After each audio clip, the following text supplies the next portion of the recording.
হঠাৎ করে এমনি জ্বর আইলো কেন?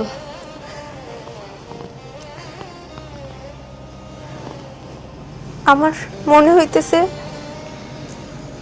হৃদয়ের প্রতি আমার অনুভূতি কমে যাইতেছে,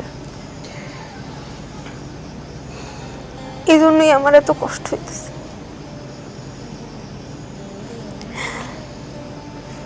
আমার মন বলতেছে হৃদয় ভালো নাই।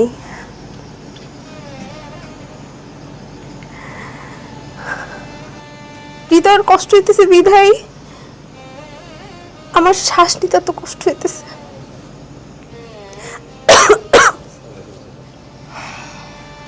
শুনছি হৃদয় ভাইরে অনেক মারছে। মা নাই, বাবা নাই, এতিম একটা পোলা। ভাইজান কিন্তু কামটা ঠিক করে নাই।